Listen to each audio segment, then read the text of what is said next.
여러분 안녕하세요. NGNSTV의 박성훈입니다. 오늘은 목소리만으로 여러분께 인사를 드리는데요.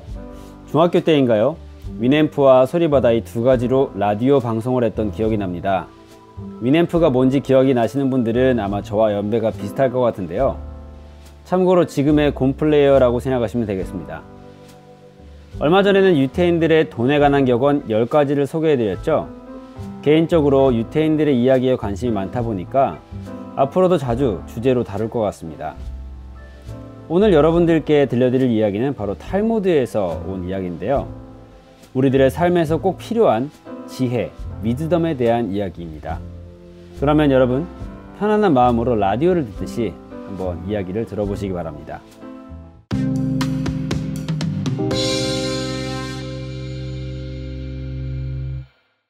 어느 마을에 가난한 젊은 부부가 살고 있었습니다. 이 젊은 부부는 사이가 정말 좋았지만 너무 가난했기 때문에 남편은 어쩔 수 없이 다른 마을로 떠나서 일을 해야 됐는데요. 무려 8년 동안이나 떨어져서 열심히 일을 했습니다. 그리고 충분히 돈을 모은 남편은 이제 아내에게로 돌아가야겠다고 생각을 했습니다. 그런데 집에까지 가는 데는 무려 20일이나 걸렸어요. 8년이라는 시간이 정말 길었지만 그 집으로 가는 20일이 8년보다 더 길게 느껴지는 남편이었습니다. 너무너무 빨리 가고 싶었죠. 부지런히 이동을 해서 드디어 마지막 날 밤 숙소에 도착을 했는데요. 아내에게 줄 선물을 고르기 위해서 주변에 있는 시장을 돌아다녔지만 결국 마음에 드는 것을 찾을 수가 없었습니다. 그러다가 신비로운 분위기를 풍기고 있는 한 노파를 만나게 되는데요. 그 노파에게 남자가 물었습니다. 할머니, 여기서 무엇을 팔고 계신가요? 그러자 할머니께서 위즈덤을 판다. 죄송합니다. 그래서 남자가 할머니한테 뭘 파는지 물었더니 위즈덤을 판다고 했습니다. 위즈덤, 지혜를 판다고 한 거죠. 그래서 남자가 호기심이 일었습니다. 위즈덤이라는 것이 도대체 무엇인지 알려달라고 하자 할머니는 주머니에 든 금화 전부를 원하는 거예요. 주머니에 든 금화 전부를 달라고 하니까 남편이 정말 깜짝 놀랐습니다. 그런데 이 남자도 보통 남자는 아닌 것 같아요. 할머니가 금화를 다 달라고 하니까 분명 무언가 특별한 게 있다고 생각을 해서 놀라긴 했지만 결국엔 주머니에 있는 돈을 다 줬습니다. 그러자 노파가 이런 이야기를 들려주는 거예요. 같은 목적지로 가는 두 갈래 길이 나오면 조급한 마음을 버리고 시간이 걸려도 안전한 큰 길로 돌아가세. 그리고 머릿속에 분노가 치밀어 오르더라도 그 자리에서 바로 폭발해서는 안 되네. 하룻밤을 꼭 기다리게. 다음날 떠오르는 생각이 자네를 올바른 길로 인도해 줄 것일세. 숙소로 돌아가는 길, 남자는 갑자기 이런 생각이 들었습니다. 아니, 내가 이 짧은 이야기 들으려고 그 금화를 전부 칠 만한 가치가 있는 건가? 갑자기 억울한 생각이 든 거죠. 그래서 아까 그 노파가 있던 자리로 재빨리 돌아갔습니다. 아니나 다를까 노파는 이미 그 자리에 없었는데요. 다행인 건 남자가 지불했던 금화가 그 자리에 그대로 있었다는 거예요. 어쨌든 손해보는 장사는 아니었네요. 다음날이 밝았고 남자는 마차를 타고 집으로 가는데요. 산길에 접어들자 두 갈래 길이 나왔습니다.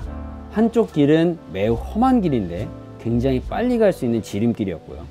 나머지 한 곳은 산을 쭉 돌아서 가는 길이었습니다. 남자는 집에 너무나도 빨리 가고 싶었기 때문에 지름길로 가려고 했는데요. 순간 어제 노파에게 들었던 이야기가 생각이 났습니다. 그래서 지름길이 아니라 돌아가는 길로 가기로 했죠. 그런데 나중에 이야기를 들어보니 지름길에서 산사태로 사람들이 많이 죽었다는 거예요. 그래서 그 남자는 어제 들었던 노파의 말을 더욱더 진지하게 받아들이게 됐습니다. 이제 마을에 도착하자 자기 집 근처에 도착했는데요. 너무나도 밤이 늦은 시각이어서 남편은 혹시라도 부인을 깨울까 해서 조금만 더 참고 내일 아내를 만나러 가야겠다라고 생각을 했습니다. 정말 착한 남자죠. 그래서 하는 수 없이 집 근처 여관에 묵었는데요. 여관에 들어가자 너무나도 놀랍게도 아내가 그곳에 종업원으로 일을 하고 있었습니다. 그런데 이상한 것은요. 아내가 8년 동안 남편을 못 봤으면 정말 보고 싶어서 너무 반가워했어야 될 텐데 남편을 보고도 못 본 척을 하는 겁니다. 심지어 아예 모르는 남을 대하는 듯한 태도를 취하는 거죠. 남자는 그 모습을 보면서 자기가 없는 사이에 여자가 바람을 피운 것으로 생각을 했습니다. 화가 머리 끝까지 치밀어 올랐죠. 그래서 정말 엄한 생각을 하기까지 됩니다. 그 순간 갑자기 노파의 말이 떠올라서 일단 참았죠.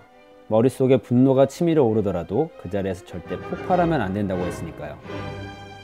마음을 가라앉히고 뜬 눈으로 밤을 지새워서 다음날 아침에 바로 집으로 들어갔습니다. 그런데 이번에는 어젯밤과 다르게 아내가 남편을 정말 반갑게 맞아주는 거예요. 그러면서 이런 얘기를 하는 거였습니다. 어제 여관에서 당신 닮은 사람을 봤는데 너무나도 잘 차려입고 있어서 다른 사람일지도 모른다는 생각에 선뜻 말을 걸 수가 없었어요. 돌아와줘서 너무 고마워요, 여보. 남편은 이 말을 듣고 정말 안도의 한숨을 내쉬면서 오해해서 미안하다고 사과를 했습니다. 그리고 나서 그 둘은 편안하고 행복하게 여생을 잘 보냈는데요. 만약 그 노파의 위즈덤이 아니었다면 남자는 어떻게 됐을까요? 빨리 집에 돌아가고 싶은 마음에 험한 길을 선택하고 산사태로 인해서 운명을 달리했을지도 모릅니다. 혹은 아내를 의심하고 바람을 피운 것으로 오해를 해서 돌이킬 수 없는 실수를 저질렀을지도 모르죠. 우리는 이 이야기를 통해서 어떤 일이든 숙려와 신중함이 필요하다는 사실을 배울 수가 있습니다. 참어린 자 3번이면 살인도 면한다는 말이 있죠. 어떤 상황을 봤을 때 순간적인 판단에 너무 의존하기보다는 조금 더 진지하게 한 번 더, 2번 더 생각해 볼 수 있는 숙려, 신중함이 필요하겠습니다. 오늘 탈무드의 이야기 여러분 재밌게 들으셨나요? 앞으로도 여러분의 삶에 가치를 더할 수 있는 다양한 콘텐츠 NGNSTV에서 만나보시기 바라고요. 좋아요와 구독을 통해서 좋은 영상 많이 받아보시기 바랍니다. 오늘도 감사합니다. 좋은 하루 되세요.